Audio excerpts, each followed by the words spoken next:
Ministerio de Justicia. Cuando cambiamos, todo se transforma.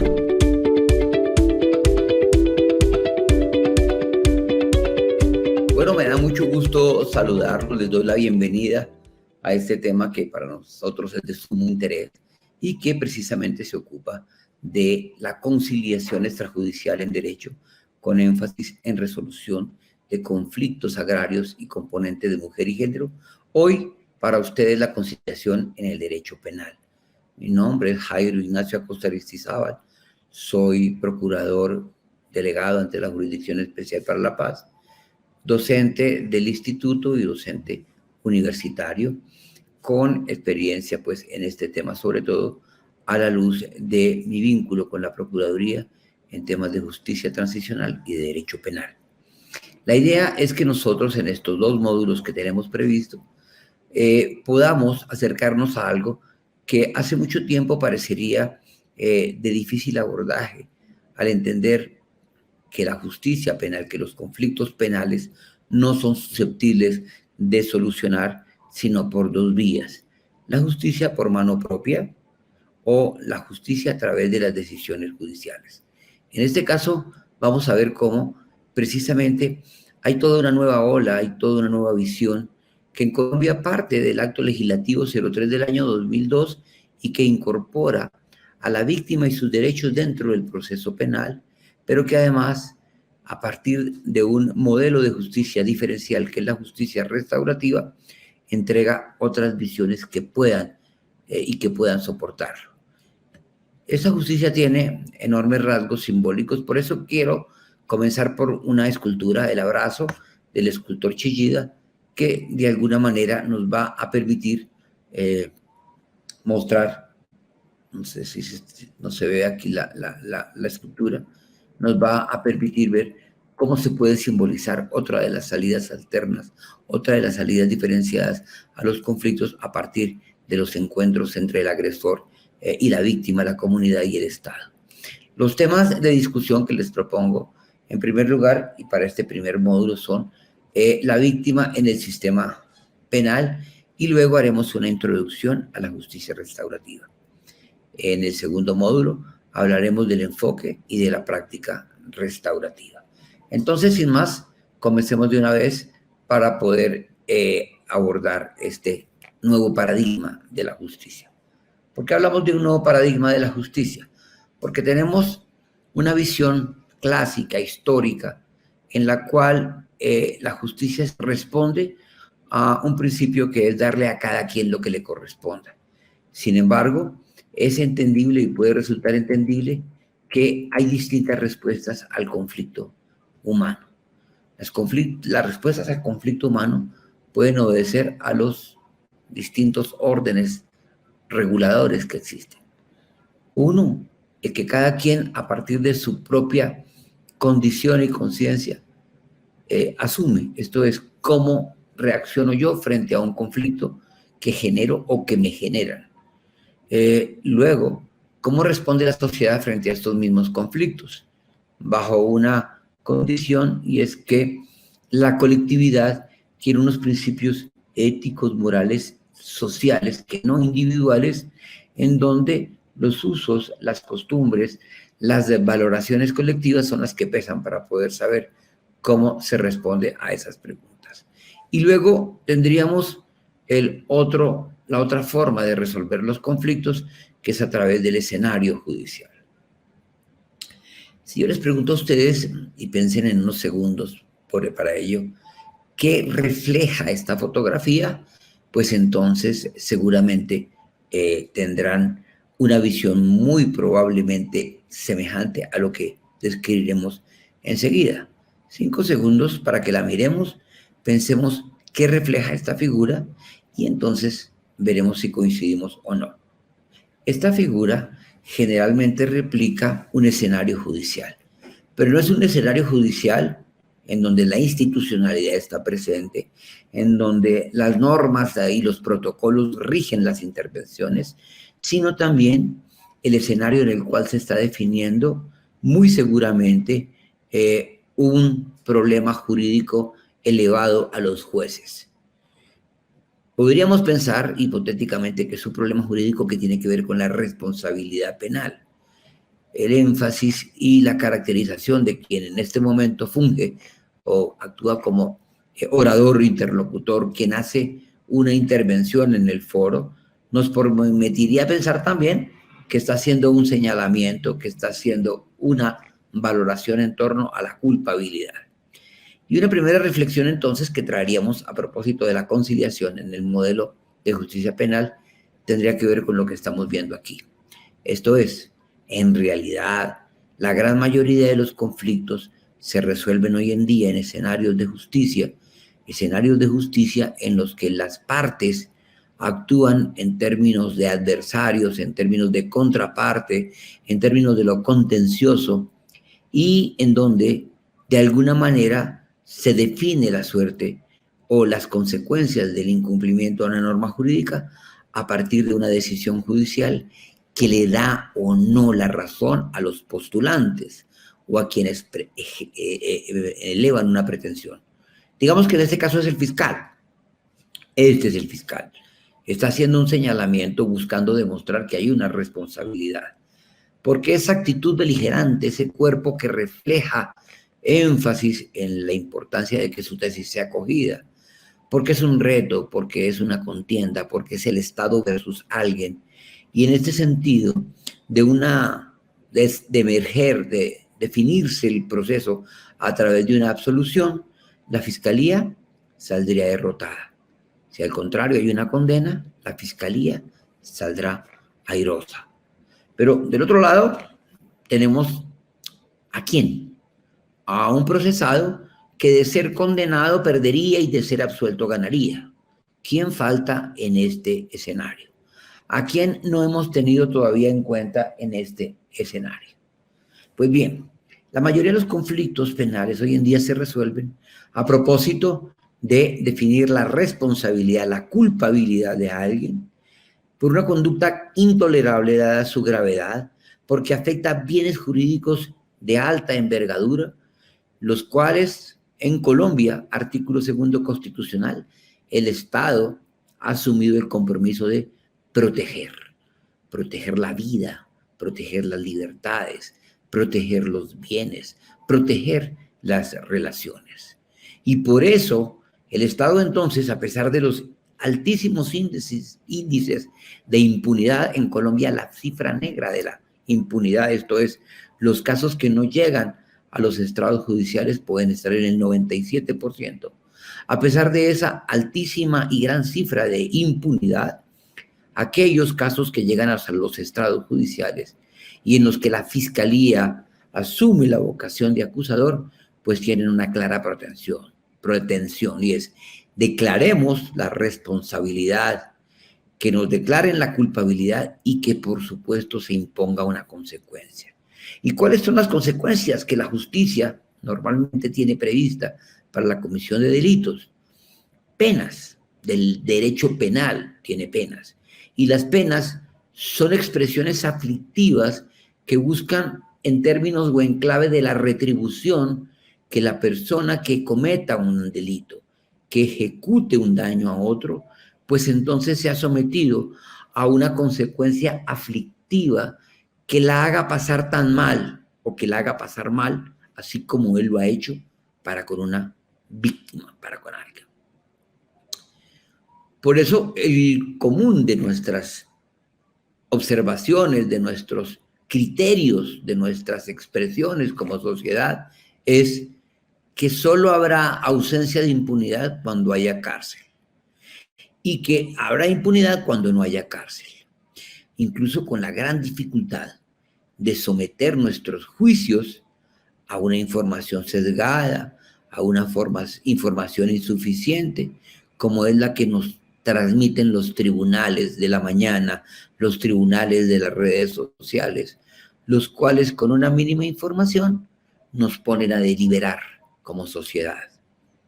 Entonces, le preguntamos al denunciante qué pasó, llamamos como directores de nuestro programa mañanero de noticias a el responsable, que generalmente no contesta por miedo o lo hace con insuficiencia de explicaciones, sin abogado defensor y sin renunciar al derecho de la no autoincriminación.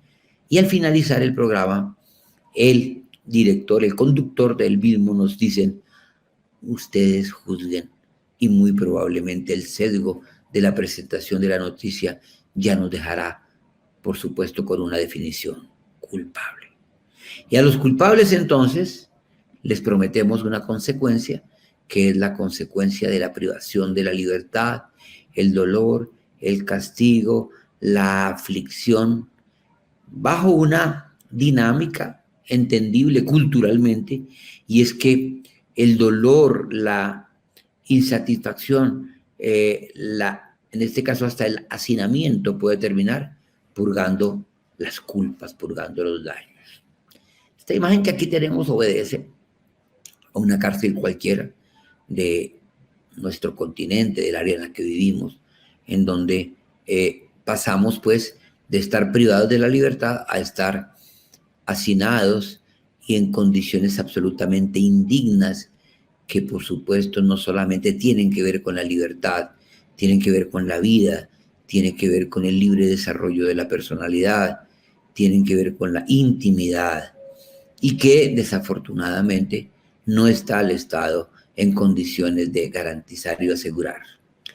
Hace 25 años, la Corte Constitucional colombiana declaró el estado de cosas inconstitucional de las cárceles, y por eso hoy se le reclama si efectivamente está fungiendo, está actuando como una verdadera guardiana de la Constitución.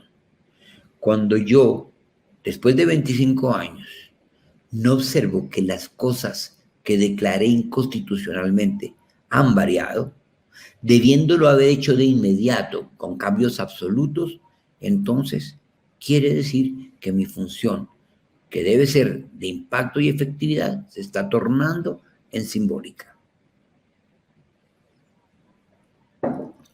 Llegamos a la prisión, paradójicamente, porque la prisión quiso humanizar la respuesta del derecho penal, del derecho criminal a las infracciones, cuando solo se tenía, en principio, como respuesta la pérdida de la libertad absoluta a través de la esclavitud, o la pérdida de la existencia a través de la pena de muerte.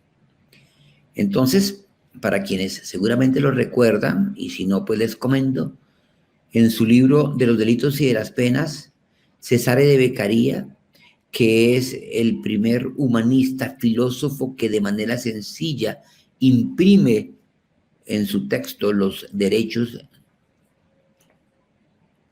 el derecho penal individual y las garantías propias del derecho penal y del proceso penal, pues advierte cómo la tortura, cómo la pena de muerte se tornan en insuficientes, en dolorosas y en inhumanas para poderle dar respuesta a los delitos. De hecho, Beccaria decía: mire, solamente se justifica la pena de muerte en 2 circunstancias, de resto no, y es cuando el delito pone en riesgo el Estado y las instituciones per se, porque eso sería quitarle vida a aquello que está llamado a proteger las libertades, que es el Estado, o segundo, cuando ya los casos de reincidencia suponen que no habrá nada que hacer. Pero lo hace sobre la base de una postura utilitarista de Jeremías Bentham, propia de los seguidores precisamente del modelo utilitarista del derecho o del Estado. En este caso, tenemos que la pena de muerte es reemplazada por la prisión, así como la tortura, y sin embargo, lo que se considera una conquista de la humanidad, la humanización, porque la persona ya no va a perder la vida y ya no va a ser torturada, pues termina siendo una ficción, sobre todo en nuestras latitudes, sobre todo en nuestros entornos, porque con el paso del tiempo, el populismo punitivo, que es la maximización de la oferta de la pena como respuesta a todos los males que afligen a una sociedad, venderle que el mejorar se llama prisión y que la enfermedad con la prisión se va, lo cual no es cierto, pues entonces termina en unas políticas públicas de enorme difusión, de enorme propuesta de encarcelamiento, no solamente con más y más conductas punibles introducidas en los códigos penales, sino cada vez con penas más altas. Eso es una gran paradoja, porque mientras en un sentido van las penas y la inclusión de delitos en los códigos, en otro sentido van las respuestas de la satisfacción social, de la sensación de seguridad y, por supuesto, de la transformación comunitaria. La propuesta de la prisión como única forma de poder impedir la impunidad lleva a escenarios como el de esta foto: el hacinamiento, la indignidad y los altísimos costos que supone el modelo carcelario. Y son costos que tienen que ver precisamente con la posibilidad de aislar, la posibilidad de transformar a una sociedad a partir del castigo. Dentro de este ámbito que mostramos, el escenario anterior, que es el Estado versus el agresor, y el agresor hacinado en una cárcel, tenemos una reflexión que hacer, que va muy de la mano de nuestro módulo, que es precisamente las salidas restaurativas en el sistema penal. Y es, ¿y dónde está la víctima? La víctima generalmente se queda en el abandono o se le revictimiza, y eso sucede precisamente porque el modelo no lo tiene en cuenta. Y no lo tiene en cuenta por varias razones. La primera, porque en algún momento de la historia, hace unos 800 años, cuando todavía la justicia compositiva tenía fuerza y era posible que el agresor y la víctima se encontraran para poder llegar a soluciones en torno a la reparación, el Estado se asumió no solamente el dueño de la verdad, sino el dueño de la imposición de la consecuencia legal. Recuerden ustedes que nosotros pasamos de un modelo de Estado en principio autoritario, en donde la hegemonía la tiene el rey, el emperador, el monarca, el autócrata. Y es allí entonces donde todo lo que se haga en contra del rey es objeto de una consecuencia. Y es que el rey simboliza no solamente la ley, sino la moral, o mejor, la regulación de la sociedad civil y la regulación de la moral. Porque el rey tiene una doble condición, que es la cabeza moral y la cabeza política. Pero además en él se reúnen todos los poderes. El ejecutivo, porque es quien administra; el legislativo, porque es el que dice cuáles son las reglas de juego de la convivencia; y el judicial. Y entonces, en el judicial es que el autócrata es juez y es parte, persigue, sanciona, y muy a la luz de su subjetividad, de su valoración, es que llegan las consecuencias. Pero las consecuencias muchas veces nos van entonces a dejar de lado a quienes son las víctimas. Porque como la ofensa no es una ofensa a la víctima, sino la ofensa es una ofensa al rey, entonces, por desacatar sus normas, entonces el problema es el agresor versus el rey. De allí el famoso nombre de delitos de lesa majestad, porque lo más grave es meterse con su majestad. Son delitos que no tienen perdón y que generalmente conllevan consecuencias fatales. Cuando las propuestas transformadoras del Estado liberal, revolucionarias, la revolución norteamericana, la revolución francesa, cuando se visibiliza que ya no puede haber una concentración de poder y que cambiamos al rey por la ley, en un modelo de Estado liberal, con tridivisión del poder, sin que el juez pueda hacer interpretaciones, porque es la boca de la ley, como lo decía Montesquieu, y que el juez entonces tenga una misión absolutamente, una función absolutamente interpretativa, gramatical de la norma que hace el legitimado, que es el legislador, y en donde el Estado es solo un gendarme y un policía. Entonces, la relación entre el agresor y el Estado se torna en una relación bilateral. El que viola la norma responde frente al Estado y el Estado le asocia sus consecuencias a través del juez. ¿Y dónde está la víctima? ¿Y qué pasó con la víctima? Entonces la víctima queda en el abandono o se le revictimiza, no se le tiene en cuenta, porque entre otras cosas, el modelo también tiene un alto contenido patrimonial. A ver la explicación, o una de las explicaciones. Cuando quiera que el modelo liberal se impone, los derechos y las libertades individuales también terminan siendo lo más importante. Y entonces sobre esta base es que vamos a encontrar que la libertad, la igualdad y la fraternidad, en términos más formales que materiales, van a darle un mayor grado de protección a las libertades y a los derechos individuales, a la igualdad formal y a la fraternidad formal. ¿Por qué lo digo? Tiene que ver con esto. Porque en la medida en que los derechos individuales, llamados en otros espacios de primera generación, como la libertad personal, la vida, la libertad de cultos, la libertad de comunicación, la libertad de empresa, la libertad de educación, se convierten en derechos subjetivos de primer orden, pues entonces el individualismo se toma el derecho y como el individualismo se torna al derecho, quien agrede un derecho de un individuo, pues entonces debe responder en dos sentidos. Primero, penalmente con y ante la ley. Recuerden que el contrato social consiste precisamente en que yo entrego en custodia parte de mi libertad a cambio de respetar los derechos ajenos para que el Estado, cuando a través de sus jueces encuentre que yo incumple el contrato, haga uso de mi libertad, de la que está allí depositada, precisamente para poder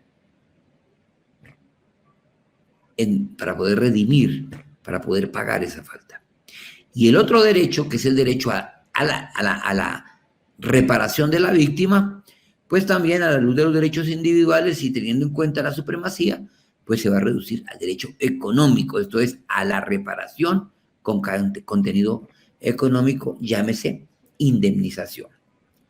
Y por esto no podíamos decir que el derecho ha sido ajeno a la reparación de la víctima, solamente que la reparación históricamente y en los últimos 800 años no ha sido una reparación de carácter integral, sino ha sido una reparación que se ha postulado en términos eminentemente monetarios. Por eso hay una conjunción en el proceso penal. La afectación de derechos a la libertad u otros derechos a partir de la sentencia que impone el juez y una condena para que se pague, para que se indemnice a la víctima, que generalmente no pasa, porque el agresor muy probablemente no lo va a hacer. ¿Por qué? No lo va a hacer primero porque normalmente los agresores en los modelos, sobre todo sociales, de enormes desigualdades, son seleccionados de aquellos que pocos recursos u oportunidades tienen, que efectivamente sí han delinquido, pero que no van a tener la suficiente fuerza económica para indemnizar. Y es que es mucho más fácil dar resultados en una sociedad con tantas diferencias e igualdades, yendo a buscar el delito donde pulula, donde es cotidiano, que es donde hay una mayor indefensión, que es precisamente donde están las clases marginales, a buscarlo en la criminalidad económica, en la criminalidad de cuello blanco, en la criminalidad por corrupción, que es donde es mucho más difícil de descifrar y hay mejores medios para poderse defender por parte de quienes delinquen.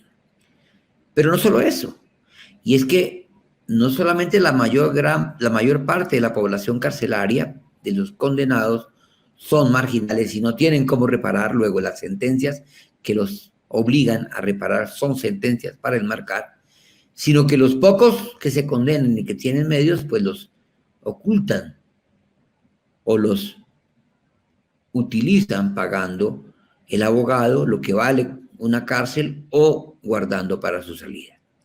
Conclusión, en el anaquel del olvido, de la infamia, como se decía en algún momento, se quedan las sentencias indemnizatorias y las víctimas no reciben ni siquiera lo que las sentencias, a propósito de lo económico, señala que se les debe pagar.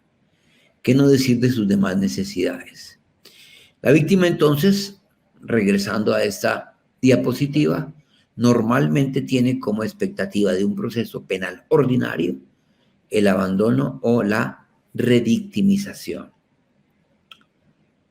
Miremos, les propongo también durante unos 5 segundos esta diapositiva y me cuentan ustedes qué ven. Una imagen puede ser muy diciente. Y aquí podemos ver una mujer con cierto grado de desolación, de desesperanza, de tristeza y de abandono. No sabemos qué le haya podido pasar, pero el solo hecho de que refleje una figura femenina en el abandono y en este escenario tan triste, pues diríamos que puede ser hipotéticamente la víctima o de una agresión física, violencia intrafamiliar, o de una agresión de carácter sexual. Pero más que lo que le haya pasado, que es lo que el Código Penal recogería, cuando nos ponemos a pensar en la víctima, habría otras reflexiones de hacer. ¿Y cuáles son? ¿Qué le sucede a una víctima después de que es agredida? Seguramente ustedes han escuchado eso de que el derecho penal llega tarde, y está precisamente fincado en que el derecho penal, que tiene un propósito preventivo general y especial frente a las distintas teorías de la pena, pues lo que busca es disuadir para que los delitos no se cometan. Por eso cuando efectivamente se cometan y cuando llega el escenario de la judicialización, pues digamos que ya no hay mucho que hacer, sobre todo para evitar que eso pase, porque ya pasó, y entonces nos vamos al ámbito de las consecuencias. Pero, en tal sentido, y regresando un poco a esta diapositiva, donde hablamos que el derecho penal llega tarde, pero que además la víctima no está allí, cuando la agresión se da, cuando la afectación se materializa, apenas empieza el calvario para la víctima. ¿Por qué empieza el calvario para la víctima?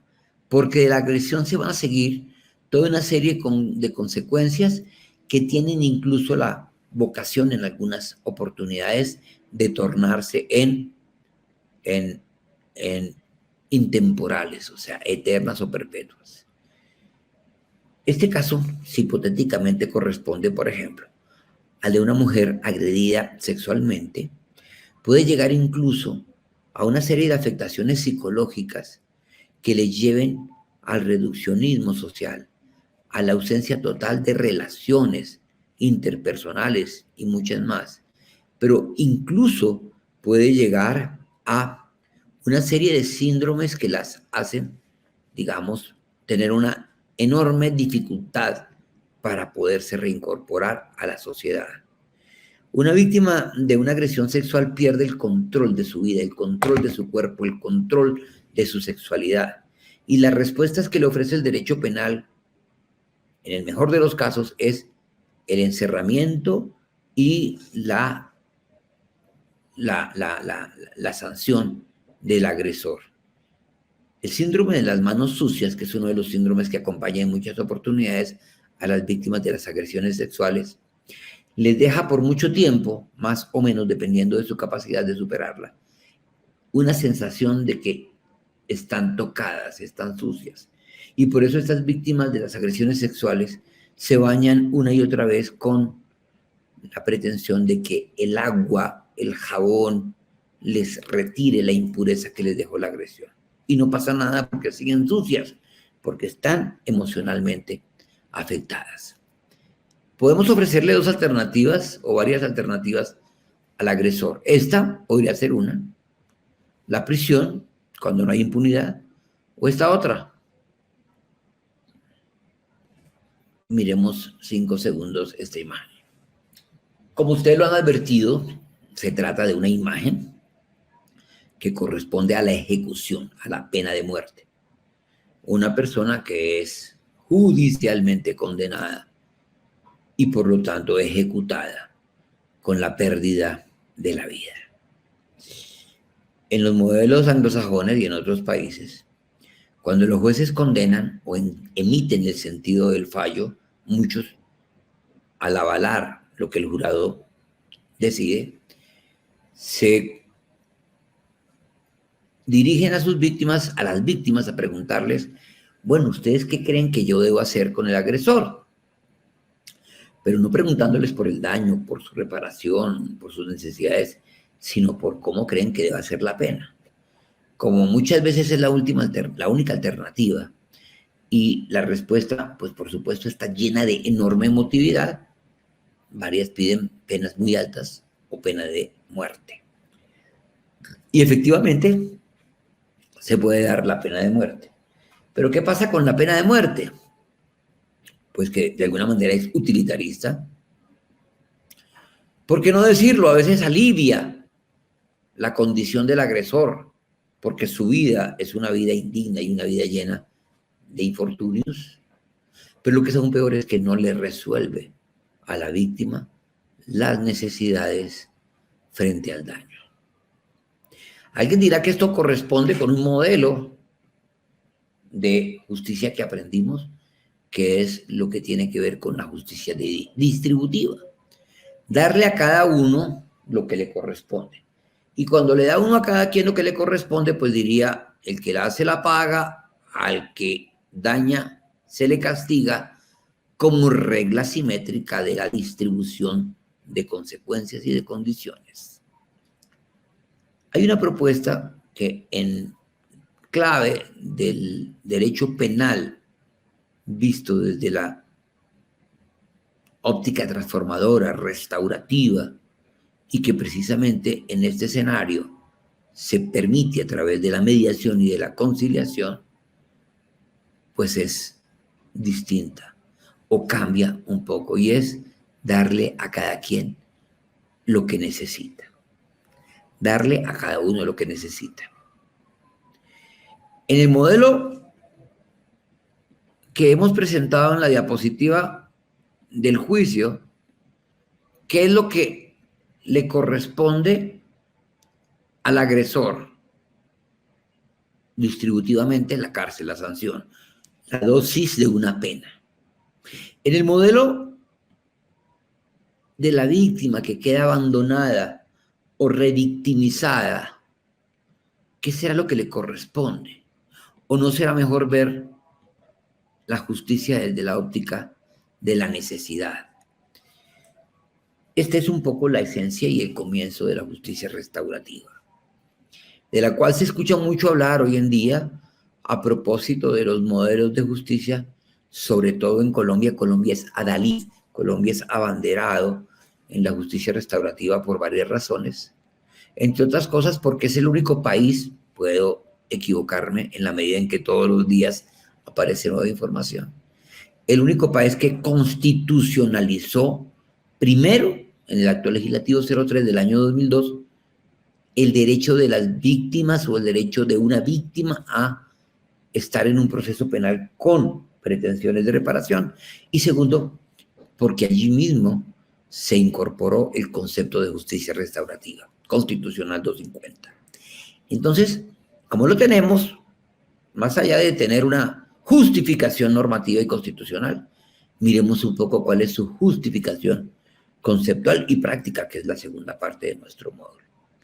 Entonces, la justicia restaurativa basada en el darle a cada quien o a cada uno lo que se corresponde, va a terminar entregándonos unos insumos muy importantes, porque va a centrar su visión precisamente en las afectaciones que produce el delito. Algunos dirán que las afectaciones que produce el delito son afectaciones única y exclusivamente para la víctima, pero eso podríamos revisar. Nunca hablaré de absolutos, hablaré de posibilidades porque estos escenarios académicos no son para llegar a absolutos ni conclusiones irrefutables, sino para hacer propuestas teóricas y prácticas. Si efectivamente estamos hablando precisamente de que la afectación a una víctima tiene consecuencias físicas, emocionales, relacionales y colectivas, tenemos que pensar qué pasa con el agresor. ¿Por qué hablamos de procesos de resocialización? Entonces, pues porque yo he perdido algo, porque yo también me he causado un daño, el daño de haberme desocializado, tanto que ahora necesito una resocialización. Y esa desocialización supone unos efectos negativos, efectos que tienen que ver con mi vida, mi escenario propio, mi escenario relacional, mi futuro, mi buen nombre, mi dinero. El que agrede, al desocializarse, entra en inmediata relación de obligación, deuda para con la víctima porque deberá repararla. Hay muchos agresores que salen de la cárcel después de 1, 10, 15, 20, 30, 40 años de cárcel. Y entonces les preguntan, bueno, ¿y usted qué? ¿Cómo se siente? Pues yo ya me siento tranquilo porque yo ya pagué. ¿Cómo así? Sí, yo ya pagué tantos años de cárcel. Y no quiero contarles cómo fueron. ¿Será que ya pagaron? ¿Será que ya se pusieron al día? ¿Será que ya redimieron la pena? Un juez de ejecución les va a decir, de pena les va a decir, sí, usted ya redimió la pena. Preguntémosle a la víctima, ¿a usted ya la repararon? No. ¿No? Sí, una sentencia que dijo que me debía dar tanto dinero que nunca recibí. ¿Pero usted sufrió daños? Sí. ¿Y todavía tiene alguna afectación? Muy probablemente sí. Porque la victimización comienza el día en que me agreden, pero termina solamente cuando yo me transformo y supero ese estadio que no siempre va a ser posible. ¿O será que yo puedo reparar con el solo hecho de pasar 10, 20, 40 años en la cárcel un delito de desaparición forzada que me supone precisamente para mí como víctima, esto es como allegado familiar del desaparecido, un estado de indefinición muy probablemente ligado a la muerte, la imposibilidad de cumplir con el rito funerario de sepultarlo, el producto de la incertidumbre sabiendo cómo murió, si murió, y si no murió, dónde está y cómo está. Eso no va a terminar nunca hasta que yo no me vaya. Por eso entonces, cuando postulamos el derecho, la justicia restaurativa, como darle a cada quien lo que se necesita, pues entonces se entiende que cada delito tiene unos daños en muchas escenas o escenarios. Uno es el de la víctima, nítido, claro, visible, caracterizable. Otro el del agresor, que se hizo daño a sí mismo porque se puso en la condición precisamente de quien se desocializa y ahora debe soportar las cargas del proceso, de la estigmatización social, del rechazo, de las obligaciones para con la víctima. Pero también pierde la sociedad, porque el tejido social se ha roto, porque la confianza relacional se ha disuelto y entonces todos tenemos desde ese mismo momento, sin necesidad de ser víctimas directos, unas sensaciones diferentes de cara a los riesgos, de cara a las relaciones y las personas. Si en nuestro vecindario pasa algo, entonces puede que nosotros nunca hayamos visto ni al agresor ni a la víctima, y sin embargo es posible que durante algún tiempo permanezcamos con inquietud, zozobra, angustia por lo que nos pueda suceder. Pero si somos cercanos, y tenemos incluso algún elemento identitario con el hecho, pues también nos va a impactar. Por eso a quienes son padres o quienes somos padres y nos enfrentamos un poco a relatos o escenarios en los cuales la víctima es un hijo con una identidad en edad o en condición con nuestros hijos, pues nos afecta mucho más profundamente el hecho porque finalmente pensamos pudo haber sido nuestro hijo o se da en un entorno en el cual estamos expuestos. Bien, ¿y quién más se ve afectado con las agresiones? Ahí sí podemos ir a la ley, pero más que a la ley, al Estado, a la organización, a la infraestructura, a la credibilidad que puede suponer la capacidad de cumplimiento que un Estado al cual le dieron la responsabilidad constitucional de proteger la vida, la honra, los bienes y demás derechos y libertades ciudadanos, no lo pudo lograr. Conclusión, frustración total, y esa frustración no necesariamente se va a dar con la pena, y sobre todo con la pena privativa de la libertad. Muchas podrán ser las consecuencias que nosotros identifiquemos en el ámbito de las respuestas punitivas del derecho penal, pero siempre nos va a quedar una pregunta. ¿Esas respuestas permiten darle a cada quien lo que necesita? Son muchas las opciones que se tienen para poder llegar a escenarios de encuentro y respuesta de los agresores a las víctimas. Este podría ser el escenario ideal o casi que precisamente por la investidura de quien esté allí, absolutamente ligado a lo religioso o a la bondad o a la generosidad. Este es el agresor del Papa Juan Pablo II, que en la plaza de Roma, con un arma de fuego, estuvo a punto de quitarle, de cegarle la vida, y que, entre otras cosas, fue la que dio origen al famoso papamóvil para que los papas no estuviesen expuestos a los visitantes de la plaza de San Pedro cuando hacían su salida en público. Sin embargo, este papa se reúne después con su agresor y le da el perdón y se reconcilia. El perdón no puede ser entendido entonces, y por eso coloco todo el contraste en algo que no es suficiente si es retórico. El perdón no va a ser la respuesta antagónica a la cárcel. Cárcel o perdón, no. Porque eso supondría entonces que la víctima no tendría un espacio para poder exponer, para poder transformar, para poder asociar a sus afectaciones la obligación de alguien a repararla. Y es que hay un principio del derecho que dice que el que daña paga. Y por supuesto que nadie puede abusar de sus propios derechos. Entonces aquí tenemos que encontrar un escenario en el cual la respuesta, que podría ser la reconciliación, tiene que ser el producto precisamente de la responsabilidad y de la asunción de consecuencias con la satisfacción de los derechos de las víctimas. El ingreso de las víctimas al sistema penal, dirán ustedes, ¿cómo vamos conduciendo todo esto a la conciliación? Pues me adelanto con algunas pequeñas consideraciones. La primera,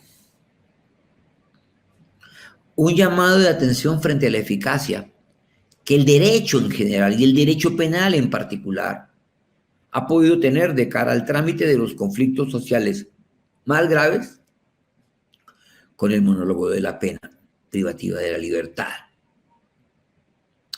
La segunda, ¿será que el derecho tiene que seguir pensando en respuestas individualistas cuando las afectaciones en lo penal y muchas veces en lo extrapenal no solamente suponen revisar las causas, sino también advertir las consecuencias en el ámbito colectivo?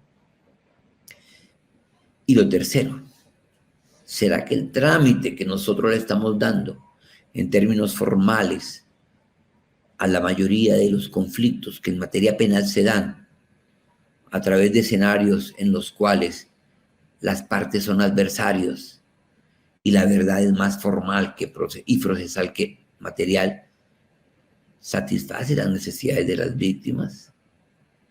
¿Es justo en términos de las sentencias que se producen?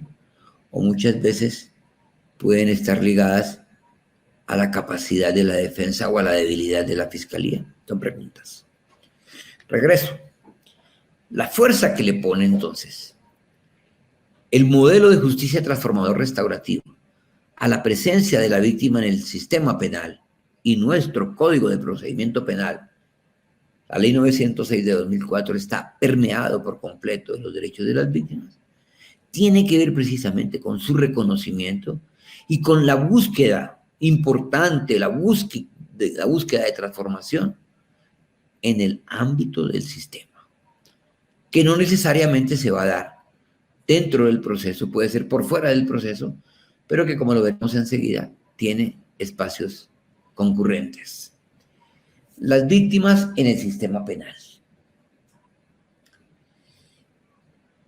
Comencemos por advertir que las víctimas tienen una relación para con el proceso que identifica su alienación frente al sistema. La alienación, como su nombre lo indica, significa el reduccionismo, significa el límite, significa la invisibilidad frente a lo demás. Y es que el sistema realmente no ha sido generoso con las víctimas, no las ha visibilizado, las ha restringido, las ha utilizado, y por eso hablamos de la invisibilidad del sistema penal. ¿Y cómo se invisibiliza? ¿Cómo invisibiliza el sistema penal a las víctimas? Primero, con la manifestación de una escasa colaboración y un bajo índice de denuncia de las mismas. ¿Por qué las víctimas no denuncian? Porque la justicia no es popular, porque la justicia no es creíble, porque las respuestas que da la justicia en ámbitos de tan altos grados de impunidad y tan escasas respuestas a los derechos y necesidades de las víctimas, pues les hacen definitivamente poco atractivos. Hay una actitud de desconfianza, es que hay huelgas en la justicia que no tienen doliente, porque los únicos que se preocupan cuando la justicia para son los privados de la libertad, porque sus situaciones no se resuelven, y los abogados, porque sus asuntos quedan supeditados y muchas veces pues sus ingresos se pueden ver afectados, pero realmente la justicia no tiene un doliente. Una actitud de desconfianza se denuncia entonces porque hay un seguro que lo demanda o porque ya es inminente por la gravedad del delito, pero muchas veces la gente no denuncia porque no tiene ninguna expectativa. Esto además va ligado a otros efectos que son unos sentimientos de indefensión, de impotencia frente a terceros, porque es que la víctima no solamente se ve afectado por el agresor, sino que además sigue viendo con posterioridad en otros alguien semejante, otro agresor. Y es que es lógico, si yo tengo un nivel de confianza en mis compromisos cotidianos, en mi relacionamiento, si yo hablo con la gente, si yo no me asusto con quien se me acerca, si yo no le echo 3 vueltas de llave a mi puerta y alguien me agrede, pues entonces voy a cambiar el relacionamiento y ya voy a temerle a todos, y serán más las medidas que adopte precisamente para poder aislarme. El impacto psicológico producido por el delito. Hasta hace muy poco, las agresiones solamente se medían en términos del impacto físico, a pesar de que siempre se habló del daño moral, pero el daño moral era tan difícil de valorar, entre otras cosas porque se lo dejamos a los abogados. Y entonces un abogado, midiendo el sufrimiento, midiendo las emociones, midiendo el impacto, pues muy difícil. Hablar de lo psicosocial, hablar del tiempo, de los costos, de los caminos para poder llegar a superar o a sobrellevar toda una serie de impactos psicológicos que pueden determinar en mi cotidianidad, en mi vida diaria, en mi relacionamiento, pues eso supone también un saber, un conocimiento diferente que me lo pueda diagnosticar, que me lo pueda determinar. Y pues en tal sentido las emociones se dejaban de lado y nosotros hablábamos únicamente del daño físico y del daño económico, muy de la mano de los modelos de resarcimiento o de indemnización de responsabilidad civil, como por ejemplo el derecho laboral o el derecho administrativo. La pérdida de una mano, la pérdida de un dedo, la pérdida de un ojo tiene su equivalente en dinero. El propósito de evitar posteriores perjuicios por parte del denunciante. ¿Por qué no denuncia? Porque me da miedo. ¿Por qué no denuncia? Porque me amenazan. ¿Por qué no denuncia? Porque es que me van a someter a unos caminos y a unos calvarios, a unos interrogatorios y a unas obligaciones que no estoy segura que me van a servir para poder superar el daño. Sin contar otros miedos a las represalias, sin contar la poca intención de reunirse de nuevo para con el victimario, porque la peor carta de presentación que tuvo fue haberme agredido y no me dejó la mejor de las sensaciones. También hablamos en este sentido de las vivencias de la víctima testigo y de su influencia en las decisiones y el movimiento asociativo para poder llegar al padecimiento que sufren las víctimas o a los perjuicios que sufren las víctimas. Por eso agregaríamos entonces en este capítulo algunas repercusiones de reticencia frente a la denuncia. O sea, ¿qué pasa si no denunciamos? Pues que crece la impunidad. Hay muchos factores que ayudan a que la impunidad crezca. El primero, ya lo decíamos y lo veíamos en la diapositiva anterior, tiene que ver porque las víctimas no confían en la justicia. Por eso no colaboran con la justicia, porque desconfían, porque tienen miedo. Y ahora veamos entonces otras razones. Una de ellas, el de la proactividad o la poca proactividad que puedan tener las autoridades de contacto con el delito de cara a la denuncia. ¿Es fácil denunciar? Hoy en día se puede haber facilitado de alguna manera con los canales de acceso digitales a las denuncias, que no necesariamente funcionan, muchas veces no pasan de ahí, pero la mayoría de las oportunidades, el primer respondiente, que es generalmente un miembro de la Policía Civil Preventiva que se hace cargo de los asuntos delictivos, pues es el que tiene el primer paso que dar frente a su trámite. Y esto genera a veces enormes contradicciones, ¿como cuál? Si yo tengo un mandato de seguridad en mi cuadrante o en mi territorio como policía y me califican por el grado de asertividad y de eficacia en términos de seguridad, no me conviene que los delitos se denuncien, porque eso quiere decir que mi territorio no es un territorio seguro. Luego, muchas veces encontramos que las autoridades de policía no incentivan la denuncia.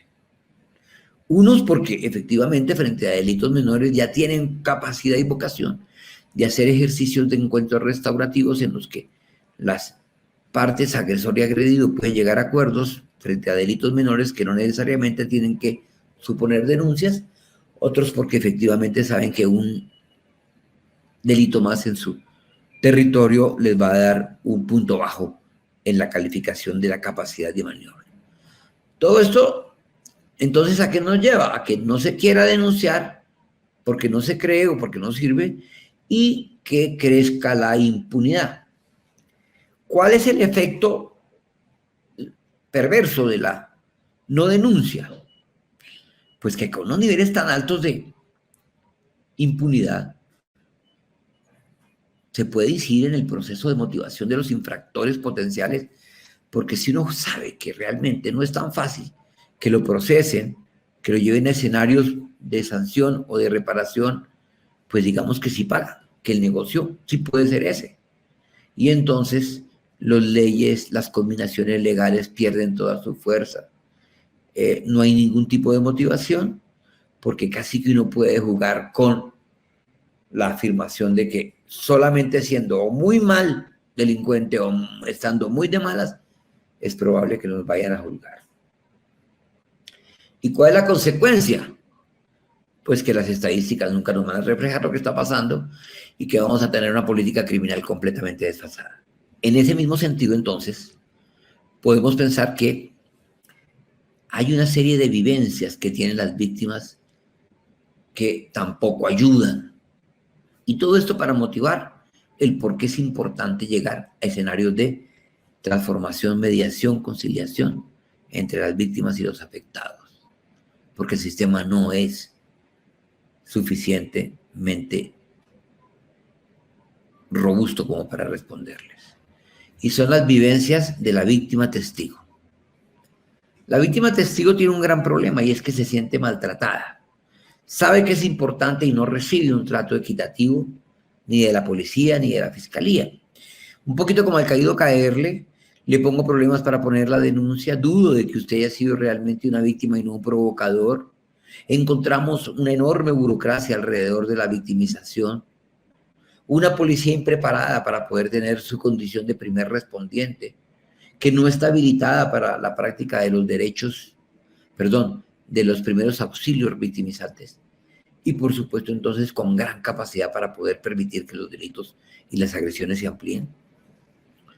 Y una serie de profesionales que se ocupan muchas veces de de las víctimas y los testigos, pero que ignoran sus necesidades y niegan su rol. Decirle a una víctima que no es víctima es enormemente victimizante. Pero además también sufren enormemente las víctimas por falta de información. Porque nadie les dice qué pasa, porque nadie les dice quién fue, porque nadie les dice por qué fue. Este es un poco el escenario en el que se edifica en la justicia restaurativa una de las principales conquistas. Hoy en día uno de los principales derechos que la víctima tiene tiene y que puede reclamar en el proceso o en el modelo, que es el derecho a la verdad. ¿Qué pasó? ¿Por qué pasó? ¿Quién fue? ¿Por qué a mí? Eso, entonces, va a tener una incidencia en las decisiones judiciales. ¿Por qué? Porque entonces, en las decisiones judiciales, el que llegue o no llegue la víctima, las características de la víctima, la relación con el agresor, su participación en su propia victimización, puede también ser determinante, no solamente en los extremos de absolución o de condena, sino también un poco en la valoración de la prueba y en toda la imposición de la consecuencia. Hay, sin embargo, hoy en día, algunos cambios importantes que aparecen con algunos movimientos que han buscado reivindicar los derechos de las víctimas en ejes temáticos específicos que prometen dar un cambio. Por ejemplo, hay oficinas de atención a víctimas que, teniendo al delito como un problema social, pues entonces les acompañan con programas psicosociales o con programas que tienen que ver con su condición en tratamientos de trabajo social. Entender la víctima como entender a la justicia criminal como un instrumento eficaz en la solución del conflicto también es uno de los grandes retos, ¿cierto? Si es que efectivamente los conflictos pueden y deben tener este trámite, pero también con una faz un poco más humana para el sistema. Y vienen entonces los presupuestos victimológicos como la última parte de nuestra primera sesión. Y es aquella que determina una serie de rasgos, efectos que en las víctimas deja la agresión, que precisamente son las que motivan, son las que permiten hacer propuestas de carácter restaurativo y transformador que tengan variaciones en torno a esa única solución que muchas veces propone la pena. Primero, entender que la víctima no es única y exclusivamente producto de una afectación económica, que cualquier daño se paga con plata, porque hay agresiones físicas, emocionales, relacionales, de carácter sexual, que no pueden tener una respuesta económica. Pero además, porque hay otro tipo de daños que padecen las víctimas que suponen distintas necesidades. Eso por un lado. Segundo, porque los daños no todos tienen su mismo origen. Hay unos daños que están basados en la afectación, en la agresión, otras en su trámite y unas últimas en nuestro comportamiento frente a las víctimas. Y además, porque es importante pensar en que la víctima también, como el agresor, se tiene que reinsertar, se tiene que resocializar, porque la experiencia criminal que le quitó el control de su vida, que le quitó el control de sus bienes, que le quitó el control de su confianza, que le quitó el control de su libertad individual, pues debe ser objeto de reparación. Por ello, entonces, vamos a ver que hay tres tipos de victimización. Una victimización primaria, en la cual las víctimas que sufren un severo impacto, daño psicológico, material o moral producido por el delito, se ven afectadas en términos inmediatos. Cuando la víctima es agredida porque se le apuñaló y se le lesionó, es agredida sexualmente, es objeto de la sustracción de un bien o de su libertad. En ese momento, esa vivencia criminal tiene la posibilidad de actualizarse continuamente, revivirse y perpetuarse. Entonces, no solamente lo que le ocurre a uno, sino que cada vez que revive, cada vez que retoma el escenario, pues lo siente y lo sufre y lo llora. Eso porque además, al ser el delito un acto de sometimiento, de afectación, pues necesariamente supone una reacción de impotencia ante el mal y un enorme temor a que se repita, con efectos en ansiedad, en angustia, en depresión, en procesos neuróticos. Decimos que son muchas las enfermedades de carácter emocional que dejan las agresiones, pero que desafortunadamente por no estar siendo visibilizadas, pues las consideramos como parte de nuestra condición natural. ¿No es así? Y vienen otros hechos o consecuencias, que es el abatimiento, junto con otras reacciones de carácter psicológico que no son de fácil trámite. Por ejemplo, el tratar de explicar los hechos traumáticos.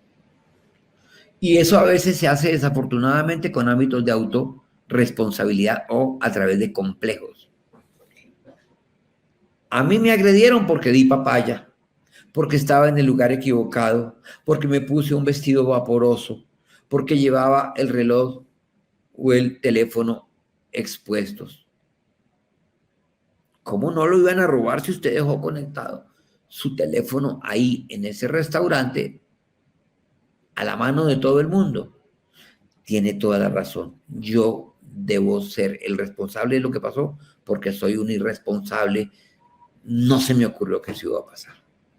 Cuando, por supuesto, esto no puede ser la lógica porque el delito no debe pasar.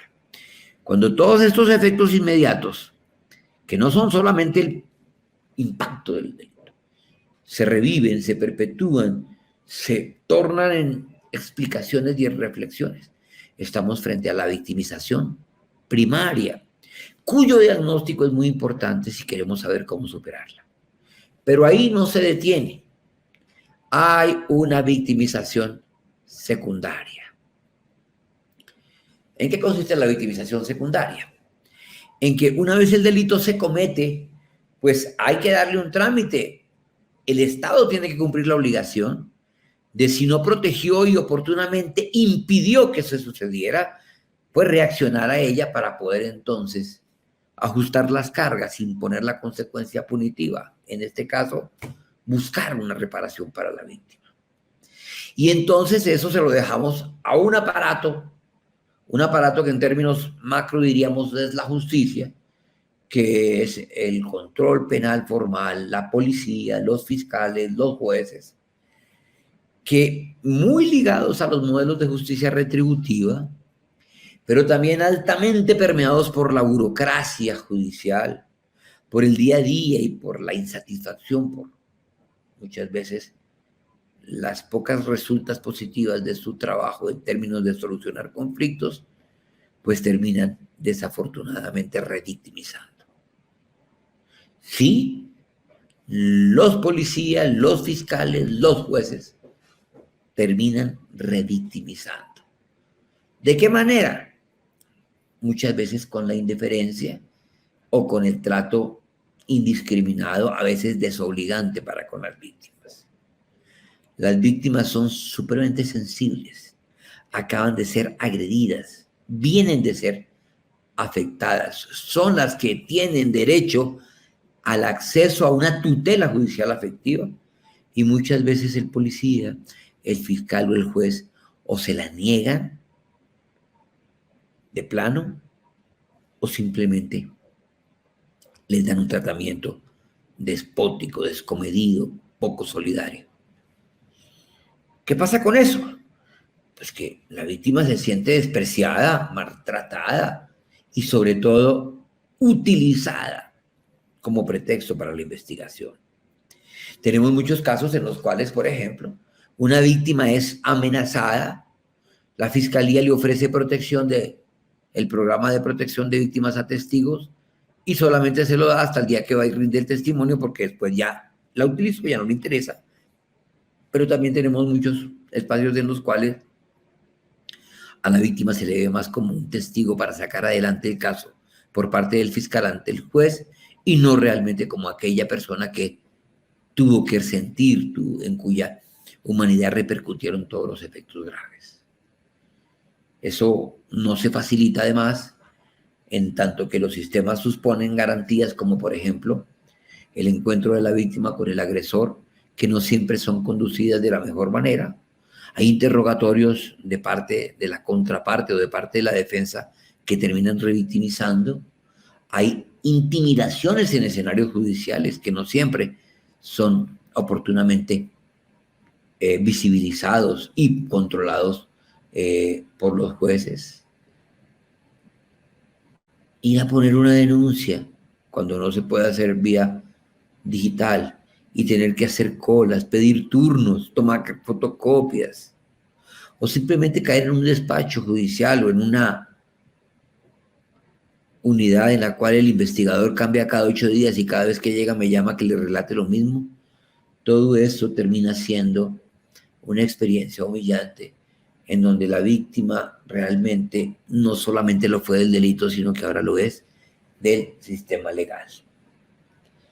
Pero nosotros también tenemos nuestra cuota aparte.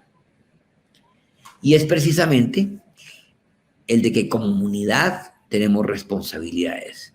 Y esta es la revictimización terciaria. ¿En qué consiste? En que nosotros como sociedad vemos a las víctimas como perdedoras, desconfiamos de las víctimas, las estigmatizamos, las asociamos a la debilidad. Una víctima que se dejó victimizar de pronto no es la mejor garantía de solidez en nuestro equipo, en nuestra empresa, en nuestro círculo. Y revictimizamos porque ha caído caerle con lástima, con desconfianza, con recelo, sin solidaridad, sin justicia. Muchos vemos que la víctima es un perdedor, es un tocado. Y por supuesto que esas no son experiencias, que esas no son etiquetas que nos gusten, andar con perdedores, andar con despreciados. Con las consecuencias muy graves en lo relacional. Y es que las víctimas terminamos aislándolas, marginándolas.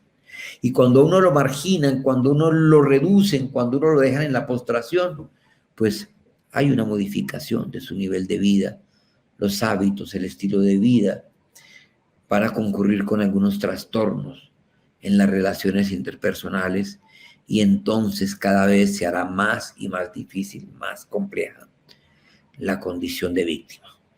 Con estos tres elementos podemos decir entonces que desciframos un panorama muy grave que no ha tenido históricamente en cuenta la justicia penal, la justicia en general, que ha reducido a la cárcel como respuesta o a una indemnización económica que no llega y que debe ser objeto de transformación. Y entonces con esto acabaríamos el primer módulo para ver entonces enseguida cómo se reincorpora esta víctima al proceso o al sistema penal y cómo aparecen las propuestas restaurativas. Muchas gracias.